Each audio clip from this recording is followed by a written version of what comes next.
first, and then we're going to go up to the present and a little bit into the future, starting here at this one building, and then we're going to kind of switch back over to really talking about the orchard. So you're going to get back in time and then up to the present and a little bit into the future of what we're going to be doing. So, but we're really just concentrating on this sort of 10-acre plot of land today and what's happened to it over the years. So, and as Lynette mentioned, the J. Gilbert Smith House is, so that's the J. Gilbert Smith House right there. That's a little building, a little house next to the main museum building. So the J. Gilbert Smith House is really at the center of this story. I'm not going to be talking too much necessarily about the house itself today. How many of you have been inside the J. Gilbert Smith House? Right, okay. So you know right now it's set up as a historic home. It has a lot of really wonderful 1930s antiques in it, and we do our 3rd and 4th grade tours in the J. Gilbert Smith House. So we're nothing's changing about the J. Gilbert Smith House anytime soon. So that's why it's not a big part of my presentation today, but obviously it's really central to the story because it's the link between the museum and the orchard. So the J. Gilbert Smith House on the right, you can see what it looked like in 1907. This is after J. Gilbert Smith finished building it, and this is what it looks like today as part of the museum. So it has changed a little bit over time. This is actually taken from the other direction. This is the reverse of the house. So, but the little apricot trees in front, the oak trees, there are still oak trees all around the J. Gilbert Smith House, although this one here was just cut down about 2 months ago. So, oh, sorry, that's Krista. Okay. All right, so that's the J. Gilbert Smith House as it looked in 1907. So now we're going to start on our Wayback Machine, and we're going to go back to sort of 1900, when I love this photo. We use this, I just really love this photo. I think the photographer did a wonderful job kind of capturing the branches. This could be, it's a black and white photo, so we all assume these are apricot blossoms, but what other fruit could it be? Plums. Could be plums, it could be cherries. So you can't quite tell from this photo, but it is up on the hillside, and we know that Blenheim apricots sort of like a hillside environment. So I usually assume it's apricots, but it could be one of the other stone fruits that was grown here. And of course, it's in the next slide, but does anybody know what we called this area during the agricultural boom? Okay, on the next slide here. Oh, no, sorry, two more slides. Okay, so, no, I guess I took it out. Sorry, I was going to call this slide the Valley of Heart's Delight, right? This was called, during the booming agricultural area, it was called the Valley of Heart's Delight. And we can see this is really looking out sort of towards Mountain View here, and there's no buildings, there's no houses, there's nothing. This is just looking down from Los Altos to Mountain View, and it is just a valley floor as far as the eye can see. And that valley floor, here's another picture of it without the branches in the way. And you can see, look, all these trees are in bloom. These are all trees in bloom, trees in bloom, trees in bloom, trees in bloom. These ones here, maybe it's a different species, they're not in bloom, but these ones are. And just as far as the eye can see, so we have signs up at the museum that talk about 1 million fruit trees in bloom. During the summer of, if you're taking 1910, for instance, there would be 1 million fruit trees covering Santa Clara Valley. People would come down here from San Francisco on the train, or especially as the automobile into 1915, 1920. This was a wonderful place for people to drive their cars down and just come see all the blossoms. It's kind of like people go to New England now to see the fall foliage. They used to come down here just to see all these fruit trees in bloom. And of course, the point of that was then to get the fruit off the trees, and it was sent all over the world. From San Jose there was trains, connections from San Jose that went all over the country, and then from San Francisco, there was shipping that would go all over the world. So the stone fruit would be processed. A lot of it would go into cans. Did any of you ever work at a cannery? The canneries. I used to cut cots when I was a kid. Okay, so the cutting of the cots is for drying. So for canning, Cupertino did a lot of the canning. There was a lot of canneries in Cupertino, and the cans would be the kind you could put on the ship to send around the world.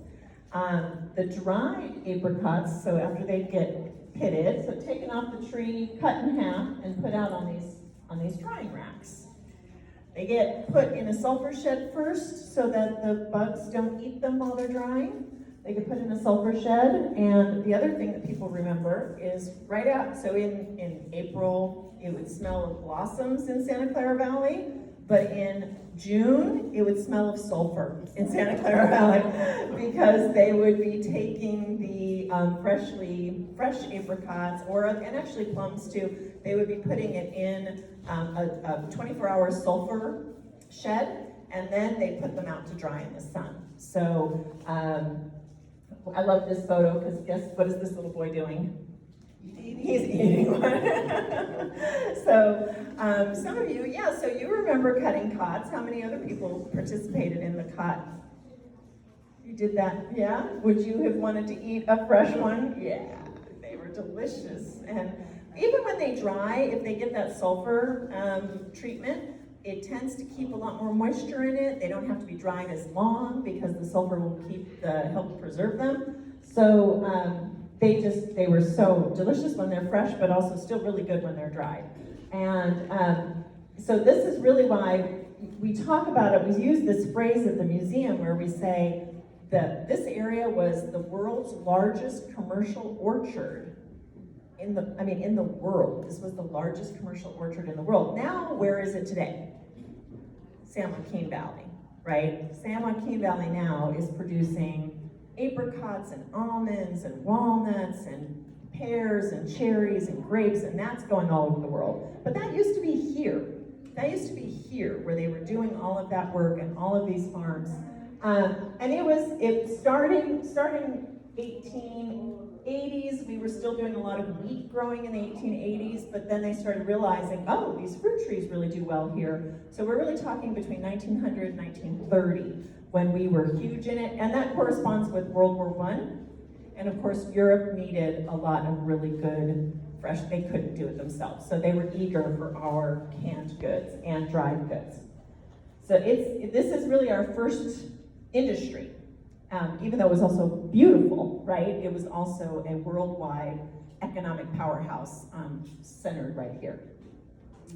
So Jacob Smith got on the trend, right? He was a smart man. He grew up in Oregon, and his brother was coming down to Stanford. He decided, him and his whole family decided to come down to California too. And Jacob enrolled at Stanford and then thought, it would be way better is to buy some land here because land was really cheap back in 1901. Land was cheap, and that was the boom. It was just taking off. And I'm not going to talk too much about it today, but we do have an exhibit up in the J. Gilbert Smith House right now talking about the way they manage their water during this time period. Because of course you need land and you need sun, but you also need water to grow fruit. So there's a whole story around how they manage their water resources, and we have an exhibit up in the J. Gilbert Smith House about that.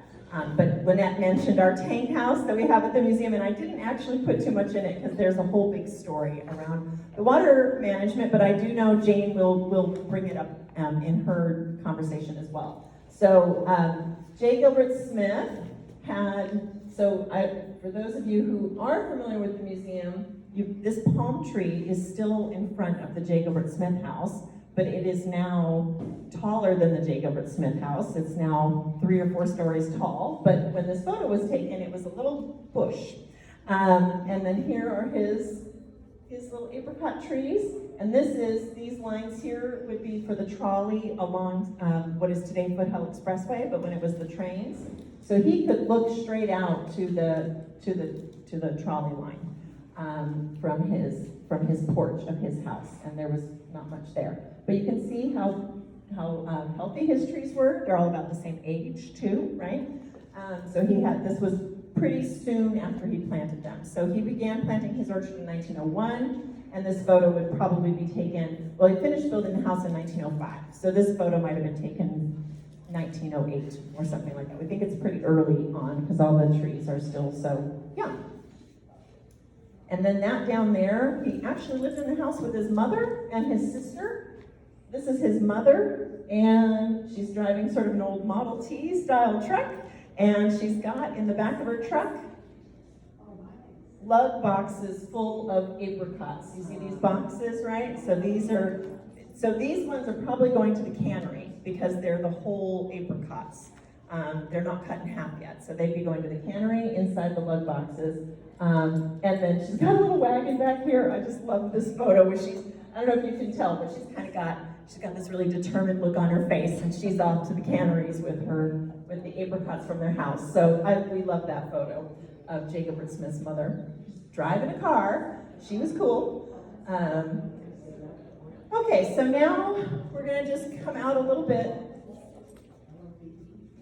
Was there a question? Sorry. Is that a love box? No, it's a left. Yeah, lug, L-U-G. Oh, L-U-G, okay. yeah. Oh, I thought Yeah. you said love boxes, No, and they they're love. lugs. Oh. Sorry. Did you have a question? Yeah? Do you know where J. Gilbert Smith got his starts from, his tree stalks to start his orchard? Oh, his first beginnings of his apricots. That's such an interesting question. I do know where he got the palm tree from. He got the palm tree from the arborist at Stanford. So I don't know particularly which. There were a lot of businesses that were servicing the orchards. There was walnut producing and the canneries. There was a whole ecosystem into which he came. There were because he was not the only orchardist. So I don't think he brought him down from Oregon or anything like that. It wasn't anything special to him, the particular stock. But you probably know. You're probably asking that question because you know. No, sorry for the hard question. No, it's a great question, and I think, but it's also an interesting one because Blenheims, as Jane might be mentioning, are that sort of, they're hybrid. So they're not just, they don't self-propagate, right? So you can't like plant a pit and expect, you can. Okay. I heard that you have to graft them though. There's some grafting. We graft them because the roots are vulnerable in our soils. And so that's why they're grafted onto other rootstock that gets a good root system that then feeds the Blenheim. Okay. So in the right soil, you could take one of our pits and it would Yeah, grow. in fact, there's some Okay. ladies tell me they've got apricots that they planted. From our pits? Okay, wonderful. So that's a good question though. Yeah. The Olsons and Sunnyvale, were they competitors? The Olsons in Sunnyvale, I mean, there was so much demand for our fruit. I wouldn't call them competitors. They had a lot of co-ops like Del Monte Canneries. They would be buying up as much fruit as they could get in hand. I mean, the demand was over the top. So Olson's would have been at the same time doing the same thing, but there wouldn't have been like, I think there was actually a lot of cooperation. There were a lot of fruit co-ops, and there would have been a lot of the same people that would have been going from, there was a lot of cooperation when it was picking season. We're gonna go to this person's farm and pick it, and over here and pick it. So I definitely at the same time in Sunnyvale, definitely. There were lots of orchards in Sunnyvale and through all the way out towards Saratoga, Saratoga had more wine, but going all the way to San Jose, there was lots and lots of apricot orchards and plums, Pruneville, right? I mean, the cherries. Yeah. Olson's cherries are so good. It's unbelievable how good that stuff is. So, all right. Okay, so here's sort of where the story starts to turn.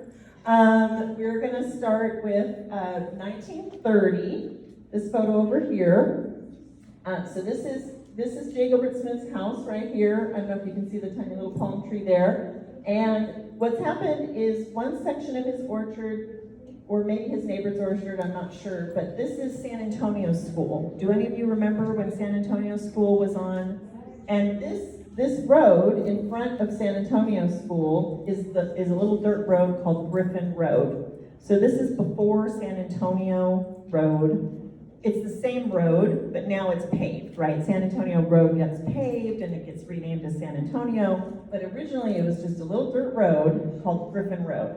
And San Antonio School or it was also called Los Altos Grammar School, this school here. So this school was built in 1920, and it was one of the only schools in the area. So kids from Mountain View, kids from Sunnyvale, Cupertino, a lot of kids came to this grammar school here, and it ended up getting expanded over the years, and it had all the way up through 8th grade.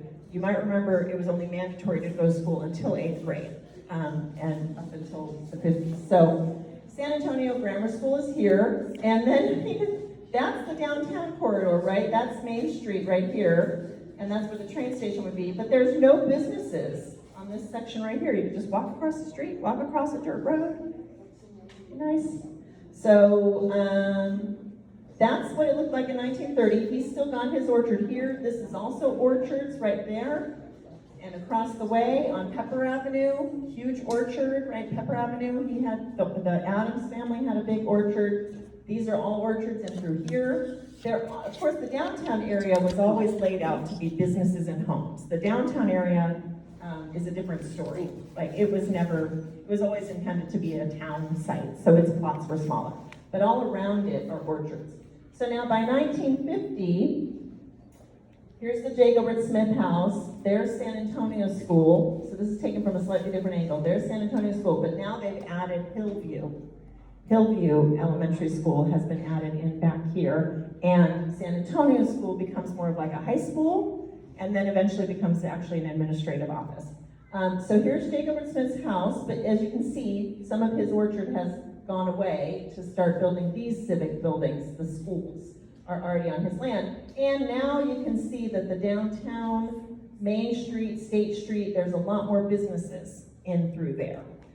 So, if you're J. Gilbert Smith, you've got this big 15-acre orchard right across the street from the downtown area. Obviously, that's like valuable real estate, right? It's valuable real estate. It's right near a commercial area, and it's a busy area. It's commuters and everything else. And here he is trying to have an orchard business there, and he's doing his irrigation, and he's doing his pesticide treatments and fertilizers and all the stuff you need to do for an orchard across the street from the business district. It wasn't necessarily, the writing was on the wall by 1950, right? That his little piece of paradise was perfectly located for something other than an orchard, right? So he had a lot of people coming to him asking him to sell his land. His wife reports just people were coming out of the woodwork asking him to sell his land by 1950. And he didn't really want to. He certainly didn't want it to be turned into a bunch of houses. He was not a big fan. He was a country boy from Oregon. So, but then in 1952, does anybody know what happened in 1952? Los Altos was incorporated. Los Altos was incorporated, that's right. So now J. Gilbert Smith was a lot more inclined to sell his land to the new city of Los Altos because he was civic minded. His wife was very involved with the San Antonio Club. He had worked for Guy Schaub. I mean, he was involved in what was happening in Los Altos. So he definitely wanted to, although he himself was not one of the signers for the incorporation, once it happened, he got on board. Like a good citizen, once the vote is taken, he got in line and he wanted to be supportive. So by 1964, okay, so here's San Antonio School, there's Hillview, here's the J. Gilbert Smith house. Now you can see even more of behind him has been turned into the baseball fields. And this building right here, City Hall. City Hall. And across from City Hall is sort of that PG&E station. It looks like it's been there since 1964. But he's still got his, now this is where the police station is today, right? But he's still got this this land here and all of this here. You can sort of tell which ones he planted. He planted the ones that are at a diagonal like this, Jane, and then he acquired this property here from his wife's family, and that one they planted it in like different sort of rows. So, but nevertheless, he was responsible for all 15 acres. So he sold to the city of Los Altos much of what had been his, and he kept his 5 acres. And so there's the J. Gilbert Smith house, and the library hasn't been built yet. The library is going to be coming in here. So this is, but you can see, right? Houses are coming in all around him. There's still a few apricot orchards here or there. Some of you might remember this. How many of you came to Los Altos around 1960? No? Okay. So there were still, you remember? Well, yeah, I was here. You were here. I was in high school. Yeah, I went to the Los Altos Library, so, Yeah? yeah. In 64? Well, probably, yeah. Yeah. When I was in high school. Yeah. I don't know. Our database says 64 for this one, but sometimes our database has the dates wrong. So at any rate, it's definitely 58, maybe? Could be 58, so 64. Yeah? I have a question about where our Hillview Center is now. I used to go there, the school had closed. Mm-hmm. I thought it was old. Is it there? Yeah, Hillview School is definitely here. Okay. There's Hillview School. You can tell those sort of rectangular little buildings there. That's definitely there. That was already there in the previous image. Yeah, that's old. That's been there since 46, 47, Hillview Elementary. Okay, so this photo was taken by 1981. And here you can see that the library has been put in by then. So I think the library predates that though, but this photo is from 81.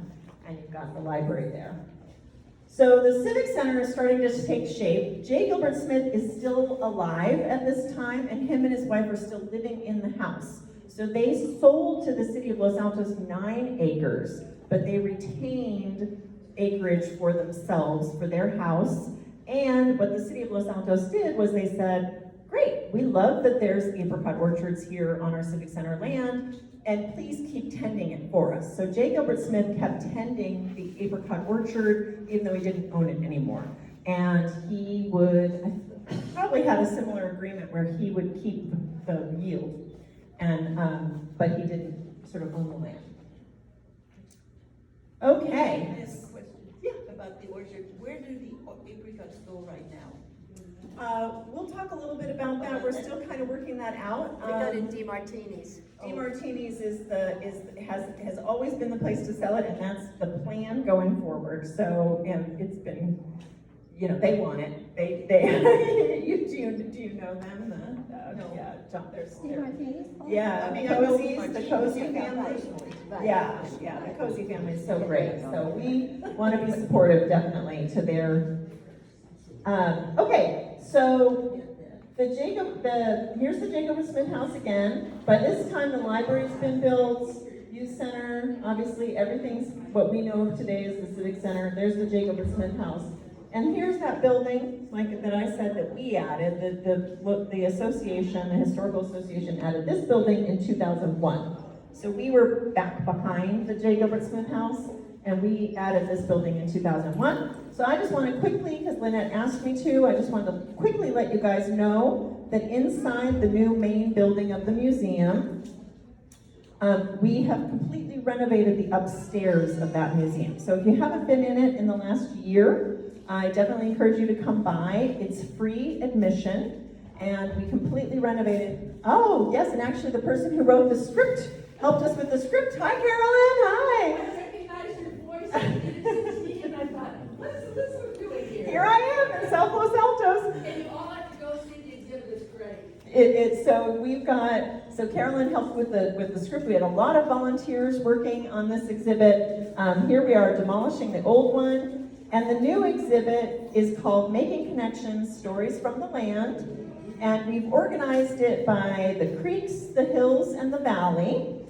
We've used a lot of digital signs and touch screens, so it feels kind of high-tech when you walk up there, but also really beautiful and very welcoming. There's these gorgeous photos of the hills and of the creeks, of the valley. It's meant to feel sort of peaceful. It's not sort of crazy technology. And then we have these timelines where you can touch different pictures and get more details about it. It's very self-directed. It goes at whatever pace you want it to go at, and it's lots of information. It's at least, well, we say it's 5 times the information that used to be up there, but I think you could even say 10 times. It's just so much more information than there used to be upstairs. That's the nice thing about digital, because you can sort of drill down as far as you want. And there are also people stories. There's there's screens where you can push somebody's face and then listen to the story, a 90-second little biography about their lives. So we've got some like Russell Varian, but then also somebody like Mary Golda Ross. We've just got a lot of really interesting stories. We got a grant from the County of Santa Clara to help us pull together 30 different stories. And some of them are famous people you know, and some of them are what we call untold stories. So we really tried to do a nice diversity of different people's experiences. So that's part of what you can do upstairs. And then I didn't want to forget to mention, we also still have the town section upstairs. So for those of you who do remember, we have that wonderful diorama of what the town of Los Altos looked like in 1930. And that diorama is still upstairs in our town section. And we also have this great mural of when there was a movie theater downtown. So the town section has some wonderful videos about the history of the town, as well as some artifacts like when Paul Schaub was Time Man of the Year. Yes, you have a question? I just had a comment, and that there's a lot of things. It looks like a lot of this covers history from 1950 back, but there's a lot of stuff that's really interesting that's happened here, and also that's very probably attractive to other visitors. Like I knew Eldridge Cleaver lived here for years. How many people did that? Or you know, so I mean, just interesting recent Los Altos residents. I mean, you can't go up and knock on people. Absolutely, it was one of the main. I think you'd really get a lot of people into your history house if you're interested. That's exactly why we wanted to redo the exhibit upstairs. That was one of the reasons we wanted to redo it, was because the old exhibit definitely very much ended really around 1940. It talked a lot about the agricultural period and the formation of the town, and it just barely mentioned the existence of Silicon Valley. So the new permanent exhibition, in especially the Valley section, includes some of those stories and comes up to at least the year 2000 in terms of some of the companies we're referencing, some of the artifacts we have on display. So we have tried to bring the story a little bit more up to the present. And a digital formation like this can allow us to add new information over time too. But thank you. I don't think we have Cleaver in there, so I'll have to look into that one. The other easy one is jobs. Jobs, we do definitely have a little sort of, he's not one of the video people, but he's mentioned in the timeline. He grew up right here in South Los Altos, he went to school. Right over in Chris. Right, exactly. By his house. You walk by his house, yeah. How many people stopped to take a photo in front of his house? A lot of people. I've walked down, there's been busloads of people. Busloads of people, yes. So we are definitely trying to be like Los Altos, the home of Steve Jobs. But, we don't. Did you have a question? I have a question. So I'm curious to know, is there any documentation about a gentleman by the name of Ira Higgins or Otto Ehrenhammer, who were farmers in the area? They owned actually both together in business. Ira owned a major part of the agriculture in Los Altos, and Otto Ehrenhammer owned much of Mountain View, and they were in business together. They subdivided much of the property. Yes. In the 40s and 50s. Right. My parents bought their lot from Ira Higgins. Oh, cool. Yeah, no, absolutely. We are, Los Altos History Museum, I didn't include it in this presentation, but we have 16,000 artifacts in our archives and in our collection. We have the whole newspaper run. We have a lot of the deeds from early Los Altos.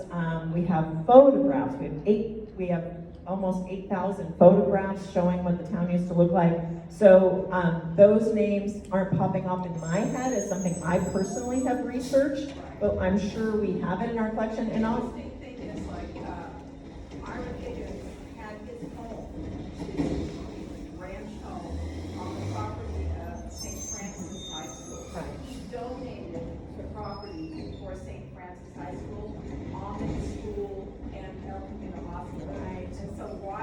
I have heard of him. Yes, I have definitely heard of him. yes, I knew him absolutely. personally as a little girl. Oh, So, oh, yeah. thank So, you, yeah. Why he's not documented in any of these presentations or in books, I'm amazed. Yeah, Because he are you was a sure he's wonderful not in man. our, because Don McDonald did the history of Los Altos, is he not in there, have you checked? I don't know. Okay, I'll check, I'll check, I'll have to, I'm trying to remember these names, Cleaver and Higgins, and if you could send me an email, that would be helpful, but if not, I'll talk to you afterwards, just to make sure I get, it's not Arm and Hammer, it was Otto Erhammer. Erhammer, okay, I'll need to write it down. Higgins. I am sure it's in our collection, but you're right. We tend, as you all know, we tend to talk a lot more about Guy Schaub and Paul Schaub and the train station. I mean, that's really sort of this very all-American story of a train coming to town and a town building up around a train. It's a very common sort of American narrative that we repeat a lot for our town, but I think your point is so well taken that really what made this town are these orchards that got turned into developments. That's really how this town became this town, is orchardists started subdividing their land and developers came in and turned them into neighborhoods. So we are trying to do block parties now, and like just the way the different streets are located, we have a gentleman who's working on the history of all the street names in the town, and a lot of that comes from that. It's the children of the developers that the streets are named after. It's the children of the developers. So I completely agree with you. We don't talk about it enough, but we are aware that that's really how most of these neighborhoods happen. So I'd love to get more contact information from you. Thank you for that. And I think so one thing I didn't put in this slide presentation, but in the town section, there is actually a map interactive. And it's a touch screen that allows you to go into each neighborhood and each era, and there's maps that we've uploaded there as well. So we're trying to give people the sense that there's a lot of research that can actually be done about the history of our town, even though the town wasn't, started in 1954, but there's still a lot of, at the museum itself, we've got 16,000 records that tell a very in-depth story if we want to. And we're always trying to collect more, too, about the current history going forward. So there's a lot happening inside my building, where I work, in the gray one that I showed you back here. Oops, uh-oh. No, okay, I was worried I killed it. So I'm inside this gray building here. That's where I work, and that's where the archives are. So thank you for that feedback. But now I want to turn it over to Jane, who's going to take us back outside to talk more about this orchard here, okay? Thank you so much for the interest in the museum. I really appreciate that. I'd love to hear, continue the conversation. I'll stay through Jane's presentation, okay?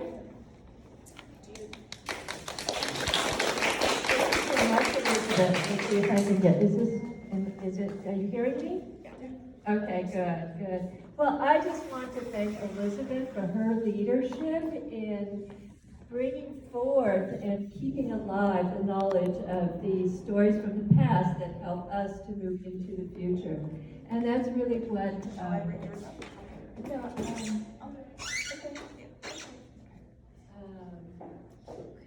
yes, and also I want to thank Lynette, because it's thanks to the Los Altos City Council that we have a future. We have a new chapter for the Los Altos Heritage Orchard. So this new chapter is going to be not only maintaining the beauty of this historical landmark, but also moving into the next chapter of the restoring its beauty. So there were historically 444 trees in that area that is the historic landmark. It's protected by law as a historic landmark. And now we're down to about 159 trees. So the exciting news is that we have 300 new trees on order that will arrive in the winter for planting. So we've got a lot of work to get ready for that. But first, let's tell you a little bit about the orchard. So it is such a source of civic pride. Was anybody here on the day that yes, good. You can see Lynette right here in front and center, because she was such a key player in helping us to get the first sign that actually illustrated that this is a historical landmark. And next, please. And so our vision for the orchard really is threefold. So we want to replace what is an irreplaceable historic asset that evokes the Valley of Heart's Delight that Elizabeth was telling about. That is such an important part of our heritage in this region. And also for those who have come in and maybe don't have families that remember that era, it also provides a sense of place. What is it? Where is this place that you've landed? And when I talk with people in the orchard, many of them will say, yes, my grandfather had fruit trees. And when I come and see these fruit trees, I just, I feel a sense of peace. Also noting, as Robin Chapman has said in her books, this was innovative. So we think of Silicon Valley as being innovative technology, but actually our area was known for that innovative agriculture. And so we will be, we strive to conserve, to enhance, and to welcome use by the variety of communities, I say plural, who use that civic center. It's just wonderful when I'll be tending the pollinator plot that's by the back door of the library, and people will be passing by, talking on their phones or talking to each other, and I'll hear 5 different languages, just of the people who use that civic center area. Next, please. So the community connection, we've been talking about the fruit, that's a big thing. So here's the fruit being sold at DeMartini's fruit stand across the street from the orchard. But also it's a source of artistic pleasure for people, so the artists come and do their various different, I would say landscapes, but also some of them focus just in on the blossom of an apricot and the twigs. And also then for the educational events and the historic tours that we've had in the orchard there. Next, please. So this orchard has been in continuous production for over 122 years. Yes, sir. Listen, I missed the beginning of this, but is there any connection to Orchard Supply storage system? Orchard Supply was one of those that supplied the millions of acres of fruit trees in the area. But no direct connection that I know of, but it probably would have been where the A guy orchard. named Alice Smith was from the founders of Orchard Supply. Yeah. Is that a connection there? Oh, it's a local, definitely to Jane's point, I think it would have been somebody that J. Gilbert Smith would have known, but they're not related. They're not related. No. That's what I was wondering. Isn't Yeah. that fun? Yeah, It's that would be Think of fun. these There are so many connections. Smiths in this country, there's so many Smiths. Yes, good, and that's the beauty of being able to go into the archives of the museum and to look through, tease apart those questions and find answers. And that's a sense really of what we want to bring forward in the orchard, is that sense of discovery, curiosity, discovery, and finding, and then sharing the answers. So it was not until 1981 that the orchard was actually established as a city historical landmark. And so we have people who say, well, I don't understand all this business. What's the big deal about, the apricots and the history of it? It's because legally it is a historic landmark. That means that we have the responsibility to maintain the quality of that irreplaceable historic land into the future. And in 1987, we actually were put on the map for the state. And so the J. Gilbert Smith House is on technically a California point of historical interest, and the orchard then provides the context for it. Now that's important if any of you know about the legalities of this, because it means if there's any development that would negatively impact a historical landmark, it has to go through what they call a CEQA review, so a state review. So there's a whole layer of important legal protection for these sites that are deemed historical assets. And then in 1991, the boundaries of that landmark were redefined. So it was kind of, not really clear, well, if we build a patio here, would that be encroaching on the orchard or not? But next slide, please. This is it was the map that was designated in 1991 as the boundaries of the orchard. So just to orient you, this is San Antonio Road, this is the City Hall, this is the library, and guess what's over here, the museum.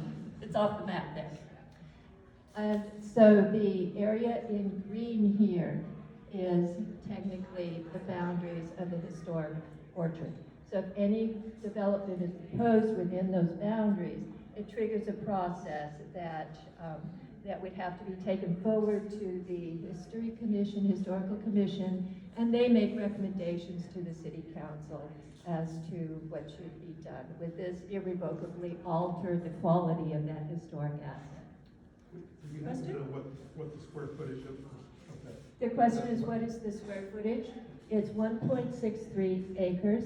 I just measured it on Google Earth because we didn't have a number. And so it was like, oh my goodness, Google Earth, we could go down to our spot on the Earth and we We've could always said actually 1.5 measure acres, it. but now it's like more precise. Amazing technology. Yeah, another question? So is there something in process now, because the library wants to take over part of that orchard for a patio?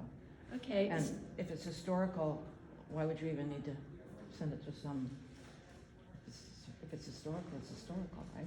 Okay, so the question is about the proposal to put in a reading room patio adjacent to the library. And so if you haven't heard about this, there was a very generous donation by one family of $500,000, and then that has been matched to $2 million for the construction of a reading room adjacent to the library, and so that children would be able to go from the children's library area and outside.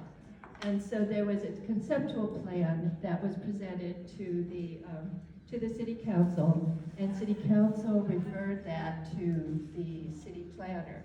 And so it's in the process of discussion right now, and I'll actually be in a meeting next week to hear what is proposed. So the conceptual plan did go into a portion of the historical landmark. And so that means then that the city planner is doing his due diligence in terms of working through, are there some other options that we can consider? So it's not a done deal yet.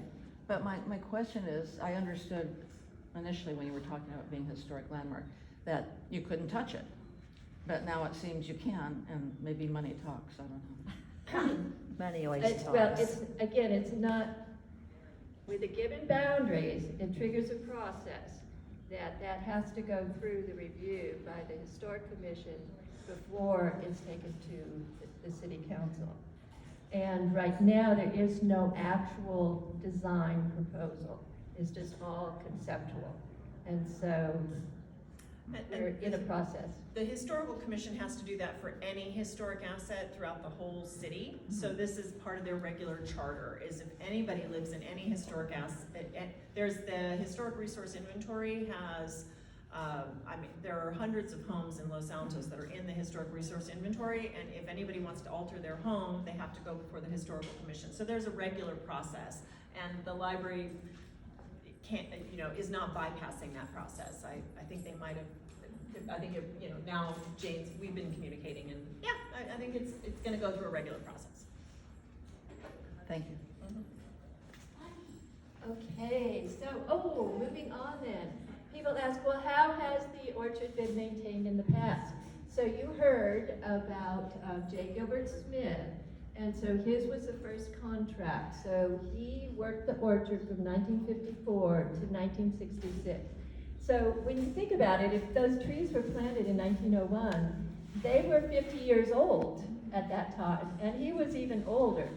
And so the way I think about this, the story I've heard, and who knows, but the story I've heard is that when the city fathers came to him and asked, can we buy your land for the city center, he thought about it. He said, only on one condition, that you maintain that as a working apricot orchard.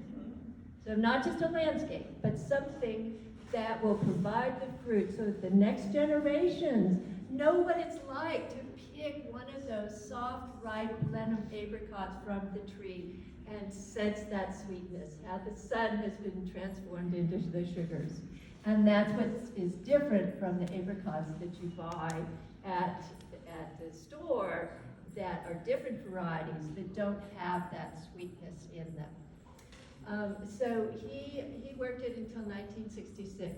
The other thing was, how many times have you heard of somebody donating money for a building and they get the name on the plaque there, but there's no money to fund the operations or to maintain the building?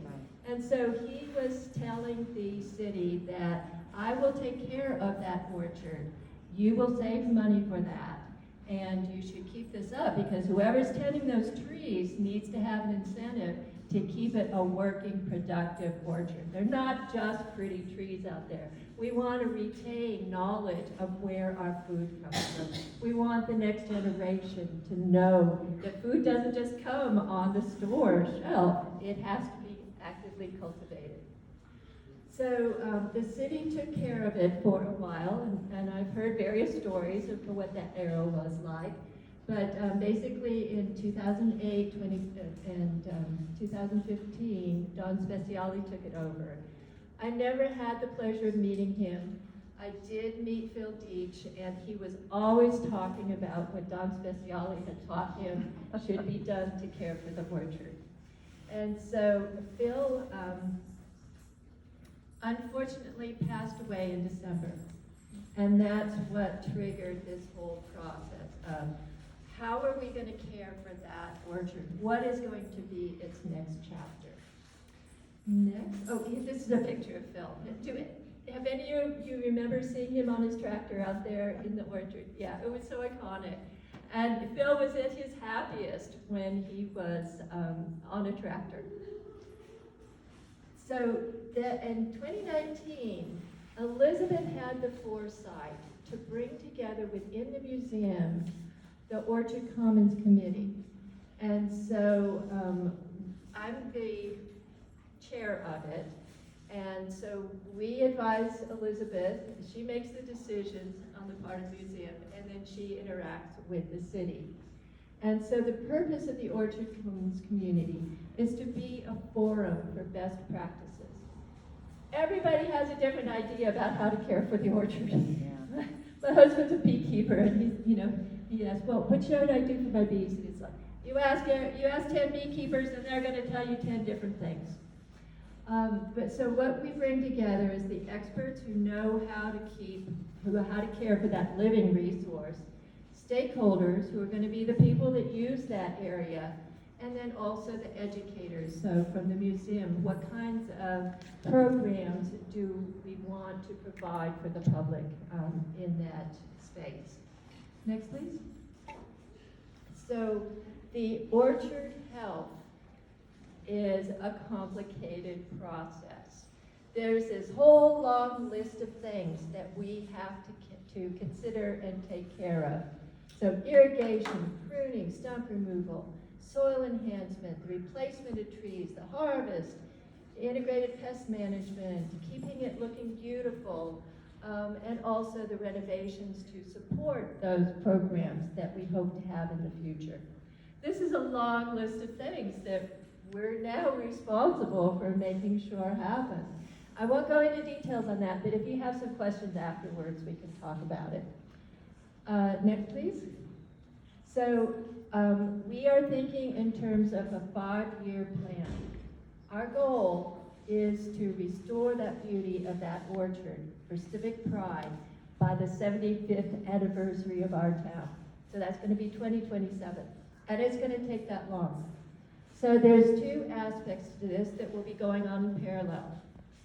One is developing a master plan that is going to be focusing on water-wise, conservation of water, precision irrigation, getting the water directly to the roots that the trees need, reducing evaporation, building up the soil. As you can imagine, with any monoculture that's been in production for over 120 years, the soil nutrition has been depleted. We haven't been paying attention to building up the living soil, all those wonderful organisms that break down the nutrients, that get into the roots, that grow the trees. And also, we want to be pollinator friendly. So inviting back the bees and the butterflies and some of the native plants or the heirloom plants that invite them into the area, so that we have a food web that is vital and rich in that orchard. In this parallel, so this is basically what that contract from the city will be doing to care for the orchard itself. Parallel to that is the educational programs that the museum and the library will be partnering in doing. And so we have been listening to the people. We've been asking, what are your ideas? And they're basically 4 interest groups. We have 4 sections to the orchard. So we don't have to manage the whole thing just to, meet the interests of one group. We're a very diverse community. And so there's some people who really want to showcase the beauty. Well, how about along San Antonio if we focus first on making that an eye popper, so that when people drive by they say, oh wow, that's beautiful. It's not quite that way now, but that's our highest priority this year.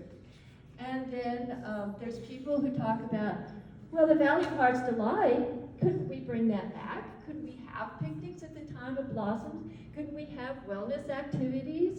And certainly the artists, are saying, oh, it's the beauty of nature. That's why we want these urban green spaces. Some people are really interested in the aspect of local foods. And that's certainly something which has kind of 2 parts to it. We need to be inclusive in how it is that we share our apricots with the community, so that everybody has an equal chance to be able to share from that fruit. But also, some people say, well, couldn't we bring in the master gardeners and have some raised compost beds, and then the kids could learn what it's like to plant a blend of apricot and see whether it grows or not? And then in terms of education and inquiry, we're working now with several teens in the teen docent program at the museum. We call them our green teens. And so they have, as high school students, they have done their own inquiry projects, asking a question, collecting the data, analyzing it, and then I help them write it up as a report. So this is helping the young people of the future, those promising young scientists, to get a taste of what it's like to have that sense of discovery and sharing it. So that was basically what I want to share with you. How about your questions? You're really welcome. What your thoughts are. Can we just give a quick hand to Jane, who she's very humble when she says she's just the chair. She obviously has embraced the orchard as her own. She grew up here in Los Altos Hills and the museum is so lucky to have volunteers like Jane just taking on projects amazingly, and you do such a fabulous job. The Orchard Commons Committee is slam dunk under your leadership. So thank you, Jane. Okay, questions, sorry. I have a question about the education. Here, I can hold this. The children here in high school go to a Cupertino school. Do you share any education thing with them? I know it's a different town and they had their own thing, but they live here. That's the beauty of the Green Teen program. So students from all the communities around here can become a Green Teen. In fact, some of the ones that I'm working with are not actually from Los Altos schools. And so we can draw on the whole regional network of folks. The museum invites teen docents from all the area high schools, not just Los Altos High School. So yeah, thank you, that's a good point. We do remember our Cupertino school district, yes. And also I feel like there's much more of a connection with the rural heritage in Cupertino and in Saratoga and Campbell. Another question? Are you still selling apricots? The question, are we still selling apricots? Yeah. The drawback of the blend of apricots is that they only ripen during a short window of 10 to 14 days. Yeah. And so that already happened. So the old timers used to say July 4th. And I talk with people and they say, yeah, we always had to have apricot crisp on July 4th. And so last year, the harvest was completely done by July 1st. This year, because we had a little bit cooler weather, it spread out a little bit longer, and it wasn't over until the end of the first week in July, so July 7th. So what you're getting now in terms of apricots at DeMartini's would be coming from the Central Valley. Oh, but also, silly me, come to the farmer's market. We have a wonderful, wonderful orchard there, Apricot King, that is in Hollister. And they are bringing, really good, the dried fruits as well as the fresh fruits. And then also, there are several of the remnant orchards in our region. So the Saratoga, the Sunnyvale orchard, Cosentino, I think he's in Cupertino. Is Olson still? Well, Olson's is They the still Sunnyvale sell, they orchard. still sell Yeah. theirs, right? Yeah, but and they so, don't have their but fruit stands. there's lots of really fun events. So like Olson's has a really nice Christmas bazaar, and they've got kind of like a little bit of a petting zoo there. Yeah. Andy's Orchard, we just went to a taste testing at Andy's Orchard. They had 6 different varieties of apricots, and there were 3 of those that were Blenheims, but they were a little bit different because they had been on separate family farms. Now, is Andy down in Morgan Hill? Yes, Morgan Hill. I went Andy's there Orchard. once, I was amazed. Andy is related to the Marini family too, which I Mariani. didn't realize. Yeah, Mariani, Mariani family. yeah. Yeah, I didn't Mhm. realize that. Yeah, So, because yeah, local Olson's, I connection. called Olson's, and Olson's told me about Andy's, I'd never heard of Andy's before. Andy's is great. Andy's it's a destination trip, really. They've got a really nice farm stand there, and they always have a variety of products, and it's worth taking the family there and, taking a picnic or getting what they sell and having a picnic. Yeah. So should we, If last you want to question? purchase the Los Altos Heritage Orchard apricots, is there a way to do that? Like when they are ripe, how do they do that? Yes, so we did 2 things this year. And so the harvest was only a 10th of what it was previously because of the cold winter where the winds blew the blossoms away. And so our incoming orchardist said, hey, it's not worth my time spending my people there. So we did it as volunteers. It was wonderful. We had about 6 folks plus the green teams helped out. And so at the end of the picking, if some of the, if there were jam cots, the ones that have been damaged, the people who had volunteered to help with the picking, they were welcome to take the jam cots that could not be sold at DeMartini's.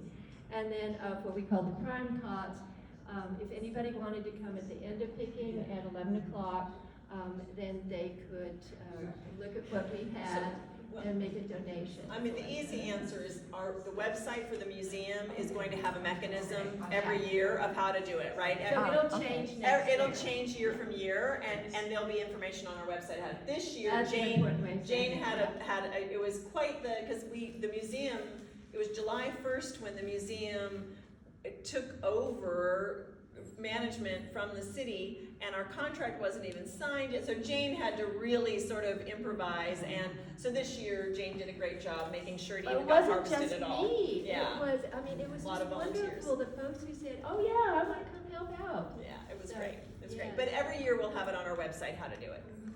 What is the original source of Blenheim?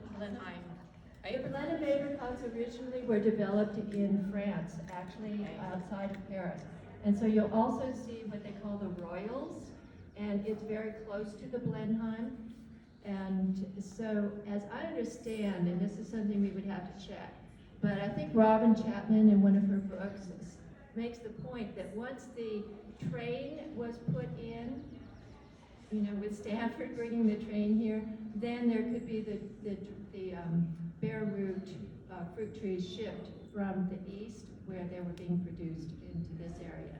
But then remember also that it was the missions that first tried out which fruits are going to be, grow well in this area. Right. So there's a lot of questions I still have also about fly blenhems, but I'd love to talk with anybody who has more clues on that.